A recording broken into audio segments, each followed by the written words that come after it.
ओम शांति। आज 86वीं त्रिमूर्ति शिव जयंती की आप सभी को हार्दिक बधाइयाँ। पूरे विश्व में महाशिवरात्रि का पर्व बहुत धूमधाम से मनाया जा रहा है। वो निराकार परमात्मा जो ज्योति स्वरूप हैं, वो स्वयं ब्रह्मा तन में अवतरित होकर सत्य ज्ञान देते हैं। उनके अवतरण का ये यादगार, जिसको हम शिव जयंती भी कहते हैं, शिवरात्रि भी कहते हैं, वास्तव में त्रिमूर्ति शिव जयंती है ये।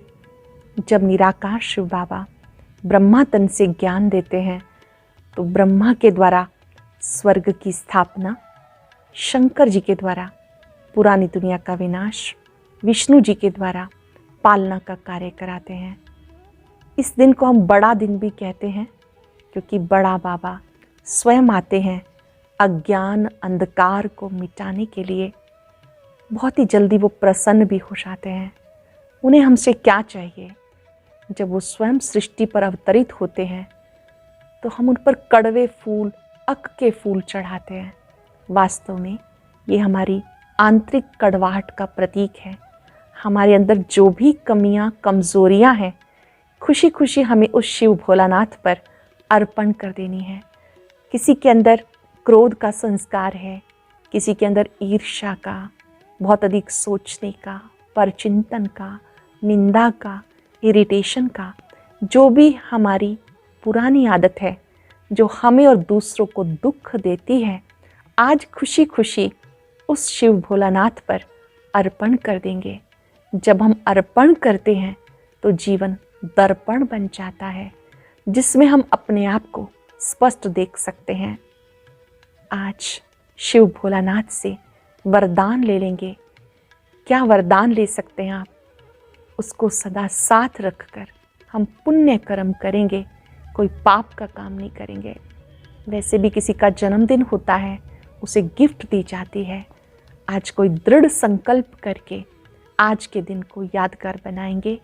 हमारे हर कर्म में वो स्वयं मेरा साथी है। मैं जो करूँगा श्रीमत प्रमाण ही करूँगा। आज ऐसा संकल्प करके हम सच्ची शिवरात्रि मनाएंगे, सदा प्रसन्न रहेंगे। आप सुनते हैं बाबा के मधुर बोल। ओम शांति। आज 1 मार्च 2022 के साकार मधुर महावाक्य हैं। इस मार्च मास में दृढ़तापूर्वक हम अपने चार्ट को बहुत सुंदर बनाएंगे। सोने से पहले बाबा को अपना पूरा चार्ट देंगे। जो बच्चे बाबा की याद में बाबा को चार्ट देकर सोते हैं, उनका हर दिन खुशियों से भरपूर हो जाता है। आज की मधुर मुरली में बाबा हम सबको अपार में खुशी में रहने के लिए बहुत सुंदर प्रैक्टिकल बात सिखा रहे हैं कि अपार खुशी में कौन से बच्चे रह सकते हैं। जिन बच्चों को ड्रामा की स्मृति है, जो बीता सो ड्रामा, एक का पार्ट ना मिले दूसरे से। आत्मा का पार्ट कभी घिसता मिटता नहीं। आत्मा अजर, अमर, अविनाशी है। छोटी सी बिंदी में 84 जन्मों का अविनाशी पार्ट भरा हुआ है। जो निश्चय बुद्धि बच्चे हैं, वही बाप से वर्षा पाते हैं। बहुत सुंदर बात बाबा ने कही कि आप बाबा के पास आए हो स्वराज्य पाने के लिए। यहाँ पुरुषार्थ की ही जय है। विजय माला का मणका वही बनते हैं जो अच्छा पुरुषार्थ करते हैं। इस पुरानी दुनिया को देखकर किसी भी चीज़ में लट्टू नहीं हो जाना। आपको अपना सब कुछ बाबा के पास ट्रांसफ़र कर देना है। मतलब बुद्धि से समझना है, मेरा नहीं है, सब कुछ बाबा का दिया हुआ है, मैं उसे प्रयोग कर रही हूँ। ऐसे निमित्त बन कर के प्रयोग करो तो किसी भी चीज़ में फंसेंगे नहीं। यहाँ पर पढ़ाई अच्छी रीति पढ़नी है, इसलिए 7 दिन का कोर्स कराया जाता है। बाबा ने कहा ऐसा नहीं कि आपको कोई घर बार छोड़ के यहाँ के बैठ जाना है, फिर तो ये भी संन्यास मार्ग की तरह से हो गया। आपको तो घर गृहस्थ में रहते हुए टाइम निकालना है। भगवान स्वयं टीचर बन के पढ़ाते हैं। कितनी खुशी होनी चाहिए। बाबा ने कहा तुम्हें खुशी में गदगद होना चाहिए। बाबा स्वयं पढ़ाते हैं। इस पढ़ाई से आपका जीवन हीरे जैसा बनता है। तो पढ़ाई अच्छी रीति पढ़ो और पढ़ कर के सेवा भी जरूर करनी है। सुनते हैं बाबा के मधुर बोल, बाबा के शब्दों में। बाबा ने कहा, मीठे बच्चे, तुम्हें अपनी तकदीर हीरे जैसी बनानी है। पुरुषार्थ कर बाप से पूरा पूरा वर्षा लेना है। तुम्हें अपनी तकदीर हीरे जैसी बनानी है। पुरुषार्थ कर बाबा से स्वर्ग का पूरा पूरा वर्षा लेना है। कुछ ने कौन सा राज बुद्धि में अगर युक्ति युक्त बैठ जाए तो अपार खुशी रहेगी। कौन सा राज है जो बुद्धि में अगर युक्ति युक्त बैठ जाए तो अपार खुशी रहेगी? ड्रामा का राज। इस ड्रामा में हर एक्टर को अविनाशी पार्ट मिला हुआ है जो बजाना ही है। कोई कभी पार्ट घिसता मिटता नहीं। बनी बनाई बन रही, अब कुछ बननी नहीं। चिंता ताकि कीजिए जो अनहोनी होए। इसमें हेर फेर भी नहीं हो सकता। कल्प पूरा होगा तो फिर से वही part second by second repeat होगा। ये बहुत गुह्य राज है। जो युक्ति युक्त बुद्धि में बैठे तो बहुत खुशी रहे, नहीं तो मूंझते हैं। बाबा कहते, बच्चे मूंझो नहीं, कंफ्यूज नहीं होना। बाप में निश्चय रख, पूरा वर्षा लेने का पुरुषार्थ करो। बाबा में पूरा निश्चय रख, पूरा वर्षा लेने का पुरुषार्थ करो। गीता, तुम्हें पाके हमने जहाँ पा लिया, जमी तो जमी, आसमां पा लिया। ओम शांति। मीठे मीठे ईश्वरीय बच्चों ने गीत सुना। ड्रामानुसार समझ में आता है कि अभी हम बने हैं ईश्वर के बच्चे। ईश्वर से तुम स्वर्ग का मालिक बनने आए हो अथवा स्वराज्य लेने आए हो। नरक के मनुष्य मात्र ये जानते ही नहीं स्वर्ग क्या होता है। तुम तो जानते हो बाबा स्वर्ग की स्थापना करते हैं, रावण नरक की स्थापना करते हैं। बाप स्वर्ग की स्थापना करते हैं, रावण नरक की करते हैं, ये भी कोई नहीं जानते। जानते हो बाबा से स्वर्ग की राजाई ले रहे हैं। जब कोई मनुष्य मरते हैं तो कहते हैं स्वर्ग पधारा। गोया अपने को कहते हैं हम नरक में हैं और सब नरक के मालिक हैं। ये बिल्कुल सहज बात है, मूंझने की दरकार नहीं। तुम्हारी तकदीर अब हीरे जैसी बन रही है। हीरे जैसी तकदीर बाप के सिवाय कोई बना नहीं सकता। बाबा हमारी तकदीर हीरे जैसी बनाते हैं, वैल्यूएबल बनाते हैं। जानते हो बाप से हम स्वर्ग का वर्षा ले रहे हैं। नर्क कितना समय चलता, कोई को भी समझाओ तो कहते सतयुग को तो लाखों वर्ष हुए। तुम वो God fatherly student, God father द्वारा स्वर्ग का वर्षा पा रहे हो, फिर बाबा को भूलते क्यों हो? ये बाबा को समझ में नहीं आता। जिससे आप स्वर्ग का वर्षा पा रहे हो ऐसे बाप को भूल जाते हो। बाबा ने कहा पता नहीं, ये तो मुझे समझ में नहीं आता, तुम बच्चे मुझे क्यों भूल जाते हो। बाबा को ताज्जुब लग रहा है हम सब पे, बाबा को भूलते क्यों हो? ये बाबा को समझ में नहीं आता। तूफान बहुत आएंगे, तब क्या बिगर मेहनत के तुम स्वर्ग के मालिक बन जाओगे? कोई मरा तो कहते स्वर्गवासी हुआ, फिर रोते क्यों हो? तुम्हें तालियां बजानी चाहिए, खुशी मनानी चाहिए।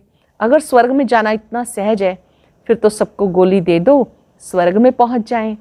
फिर यहाँ दुख में रहने की दरकारी क्या पड़ी? दुख में मनुष्य जहर खाकर भी मर जाते हैं। सिपाही कितने मरते हैं, एक दो को भी मारते हैं। बाबा कहते सबको समझाओ, जबकि स्वर्ग गया तो तुम रोते क्यों हो? जबकि वो स्वर्ग गया तो रोते क्यों हो? वास्तव में ना कोई स्वर्ग में जा सकते, ना वापस निर्वाण धाम में जा सकते। अब तुम्हें स्वर्ग में चलने का उपाय बाबा बताते हैं।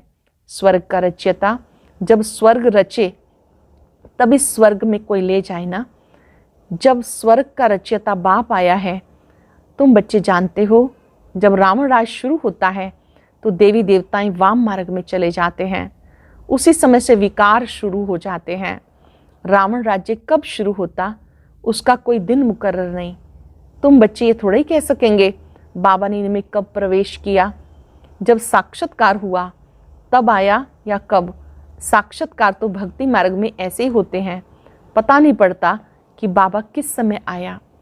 श्री कृष्ण के आने की घड़ी दिखाते हैं, शिव बाबा की घड़ी आदि कुछ होती नहीं। बाबा तो मालिक है, कब आते पता नहीं पड़ता। यहाँ मुरली से समझ जाते हैं। बाबा समझाते, मैं कालों का काल हूँ, मैं सबको वापस लेके गया था। सतयुग में थोड़े थे, कलयुग में कितने ढेर मनुष्य, सतयुग की जनसंख्या कितनी कम, कलयुग में देखो कितने ढेर। सभी आत्माओं को वापस जाना है। जरूर पंडा चाहिए ले जाने वाला। मैं रूहानी पंडा बनकर आया हूँ, तुम्हें ले जाऊँगा। नई दुनिया के लिए मैं तुम्हें पढ़ा रहा हूँ। नर्क स्वर्ग क्या है, कितना समय चलता, कब शुरू होता, कोई भी सन्यासी आदि नहीं जानते। रचता भी एक है, सृष्टि भी एक है। शास्त्रों में आताल पाताल आदि बहुत सृष्टियाँ बना दी, जिनको ढूंढते रहते, समझते एक एक स्टार में दुनिया है। बाबा कहते मैं फिर से तुम्हें गीता का ज्ञान सुनाता हूँ। क्राइस्ट को फिर अपने समय पे आना है। ड्रामा एक ही है। सतयुग में सिवाय देवी देवता राज्य के और कोई होता नहीं। अब तुम जानते हो हम बाबा से वर्षा लेने आए हैं। याद करते पतित पावन आओ, तो जरूर संगम पे आना पड़ेगा। अब तुम जानते हो हम यहाँ क्यों आए हैं, क्या लेने आए हैं। तुम कहेंगे हम बाबा का वर्षा लेने आए हैं, हम राजयोग सीख रहे हैं। कल्प कल्प वर्षा लेते हैं और गवाते हैं। अब फिर पुरुषार्थ करना है, पूरी नॉलेज लेकर औरों को देनी है, नहीं तो वृद्धि कैसे होगी। गीत कितना अच्छा है इसका तुम बच्चे समझते हो। गीत कितना मीठा है, तुम्हारे दिल से लगता है। बाबा आपसे हम ऐसा राज्य लेते हैं जो हमसे कोई लूट ना सके। हम बाबा से ऐसा राज्य लेते जो हमसे कोई लूट ना सके। यह अविनाशी वर्षा जो अविनाशी बाप से मिलता है। अनादि वर्ल्ड ड्रामानुसार अथवा गीता के कथन अनुसार फिर से बाबा गीता सुनाने आया है, जिसमें राजयोग सिखाया था। शास्त्रों में तो अगड़म बगड़म कर दिया। युक्ति से समझाने वाला भी चाहिए। कोई कहते ज्योति ज्योत समा गया। आत्मा तो अविनाशी है, उसको पार्ट भी अविनाशी बजाना है। उसका पार्ट कभी घिस नहीं सकता, कभी मिट नहीं सकता। बनी बनाई बन रही, अब कुछ बननी नहीं। उसमें अदली बदली भी हो नहीं सकती। कितना वंडर है। छोटी सी आत्मा में अविनाशी पार्ट मूंधा हुआ है। कल्प पूरा होगा फिर ऐसे ही पार्ट रिपीट करेंगे। सेकंड बाय सेकंड जैसे कल्प पहले हुआ था ऐसे ही होगा। ड्रामा को पूरा युक्ति युक्त समझना है, विधि पूर्वक समझना है। कई तो इन बातों में मूंझते हैं। पहले तो बाप में निश्चय चाहिए कि बाबा से जरूर वर्षा मिलना है। कल्प कल्प भारत को ही मिलता है। 84 जन्म भी लेने पड़े, वर्ण भी जरूर समझाने हैं। ये स्मृति एक दो को दिलानी है। हम बेहद बाप से बेहद का वर्षा ले रहे हैं। सभी तो नहीं आकर पढ़ेंगे। देखते हो सेंटर खुलते जाते, जहाँ नरकवासी आकर स्वर्गवासी बनते हैं। सेंटर क्यों खुलते हैं? सेंटर पर आने वाली आत्माएं बाबा का ज्ञान सुनती हैं, तैयारी करती हैं कि हमें सतयुग में जाना है तो क्या क्या करना होगा। अपने को परिवर्तन करने का ज्ञान सीखती हैं। बाबा को लिखते हैं हम प्रबंध कर सकते हैं, मुझे कोई वस्तु में ममत्व नहीं। ये सब कुछ ईश्वर अर्थ है। अब आप जो राय दो, मैं भी लिखता हूँ, भले आपस में राय करो।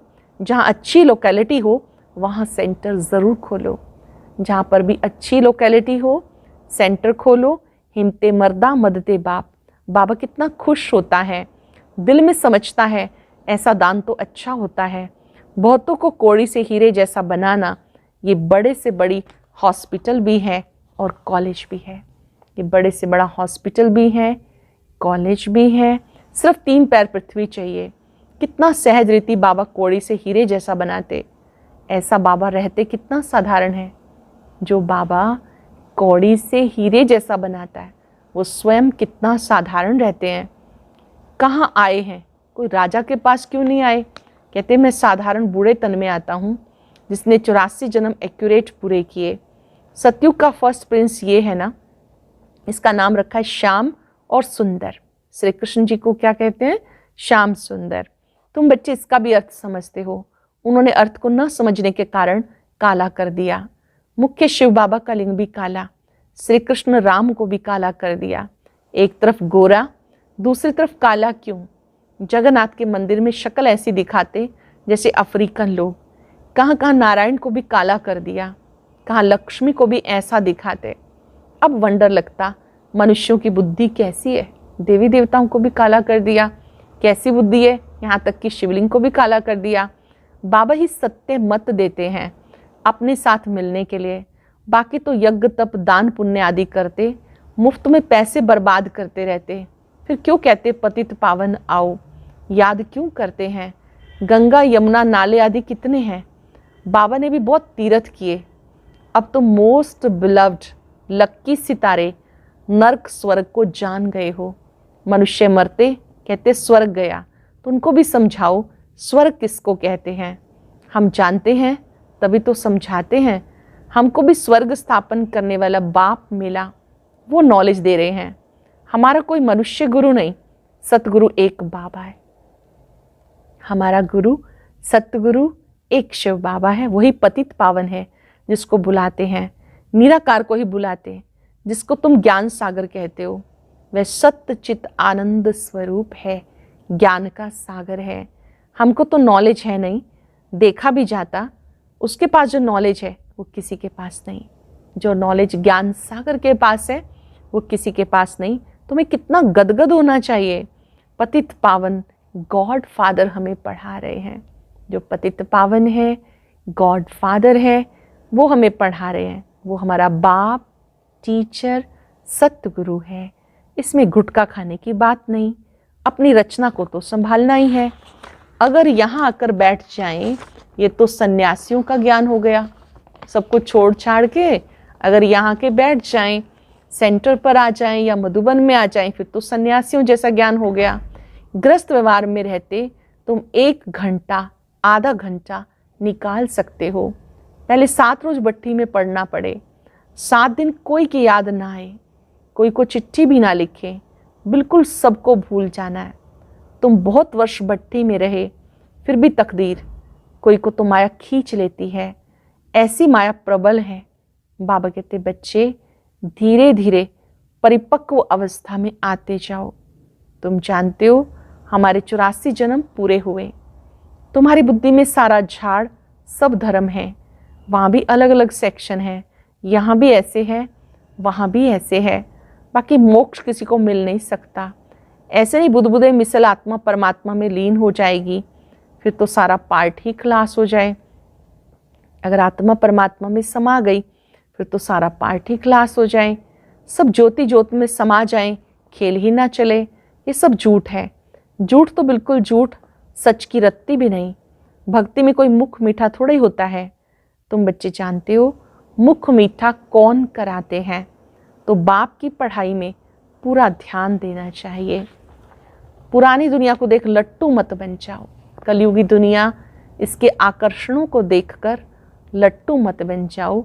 देह अभिमान में मत आओ। अब तो अपनी बैगेज तैयार कर ट्रांसफ़र कर दो। बैगेज तैयार करके ट्रांसफ़र कर दो। अब ये दुनिया क्लास होनी है। बाबा कहते सब कुछ इंश्योर कर दो। भक्ति मार्ग में करते हो तो अल्पकाल के लिए फल मिल जाता है। समझते ईश्वर ने दिया, अब तुम भी देते हो तो बाबा फिर रिटर्न में देते हैं। डायरेक्ट होने के कारण तुम्हें 21 जन्म का इंश्योरेंस मिलता है। इस समय आप डायरेक्ट सफल करते हो तो 21 जन्म का इंश्योरेंस मिलता। बाबा कहते देखो हमने फुल इंश्योर किया तो फुल राजाई मिलती है। वो है जिस्मानी इंश्योरेंस, ये है रूहानी बाप के साथ। ईश्वर अर्थ दान करते हैं ना, तो ईश्वर रिटर्न में देते हैं। वह तो भक्ति मार्ग में भी दाता है, ज्ञान मार्ग में भी दाता है। यह है बेहद की पढ़ाई, बेहद की बादशाही के लिए। अब जितना चाहो उतना लो, विश्व की राजाई ले सकते हो। यहाँ तो पुरुषार्थ की जय है। वैसे तो यहाँ कोई भी जय नहीं बोली जाती भक्ति मार्ग की तरह। भक्ति में तो कभी श्री राम जी की जय, कभी श्री कृष्ण जी की जय। ज्ञान मार्ग में है पुरुषार्थ की जय। कोशिश करो विजय माला में पिरो जाओ। मूंझते हो तो सर्जन राय बताने के लिए बैठा हुआ है। तुम जानते हो हमने अनेक बार बादशाही ली और गवाई है। ये ज्ञान अभी है, सत्युग में फिर भूल जाएगा। कल्प पहले की स्मृतियाँ फिर सत्युग में तो भूल जाएंगी। संगम पर ये ज्ञान है। अच्छा, मीठे मीठे सिक्के लदे बच्चों प्रति माता पिता बाप दादा का याद प्यार गुड मॉर्निंग। रूहानी बाप की रूहानी बच्चों को नमस्ते। रूहानी बच्चों की रूहानी बाप दादा को नमस्ते, गुड मॉर्निंग। शुक्रिया बाबा, शुक्रिया। धारणा के लिए सार। पहली पॉइंट है, पुरानी दुनिया को देख लट्टू नहीं बन जाना, मतलब आकर्षित नहीं हो जाना। अपनी बैगेज ट्रांसफ़र कर देनी है, अपना सब कुछ इंश्योर कर देना है।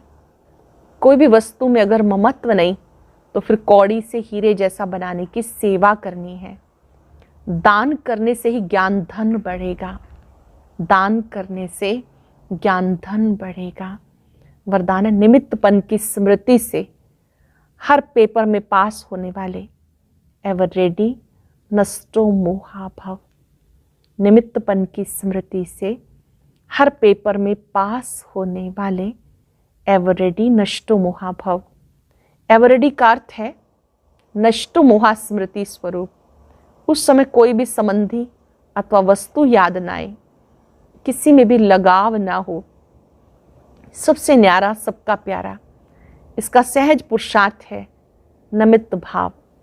निमित्त समझने से निमित्त बनाने वाला याद आता है। मेरा परिवार है, मेरा काम है, मेरा मेरा नहीं, मैं निमित्त हूँ। इस निमित्तपन की स्मृति से हर पेपर में पास हो जाएंगे। मैं केवल निमित्त हूँ, बाबा ने मुझे सेवा दी है, मेरा मेरा समाप्त कर दो, तो स्वतः ही हर पेपर में पास हो जाएंगे। एवरेडी का बहुत सुंदर अर्थ है नष्टो मोहा स्मृति स्वरूप। स्लोगन है, ब्रह्मा बाप के संस्कार को अपना संस्कार बनाना ही फॉलो फादर करना है। ब्रह्मा बाप के संस्कारों को अपना संस्कार बनाना ही फॉलो फादर करना है। ब्रह्मा बाप के जो संस्कार हैं वो हम सबको अपने बनाने हैं। हर कर्म से पहले सोचना है, मेरे जैसा मेरे स्थान पर ब्रह्मा बाप होते तो वो क्या सोचते, क्या बोलते, क्या करते। आज हम अभ्यास करेंगे, मैं निमित्त हूँ, नष्टो मोहा स्मृति स्वरूप हूँ। चलते फिरते, उठते बैठते, देह में भी निमित्त हूँ, कर्म क्षेत्र पर भी पार्ट बचाने के लिए निमित्त हूँ। जिन जिन चीजों को मेरा कहते हैं वो सब मेरा बाबा को सौंप देंगे। मेरा कुछ भी नहीं, सब कुछ बाबा तेरा। बाबा मेरा है,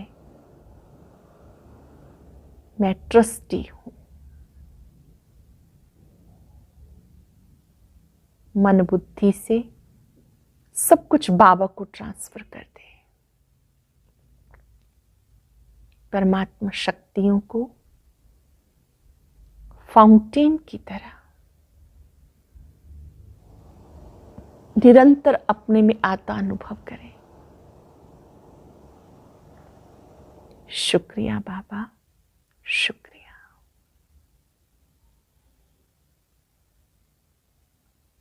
ओम शांति।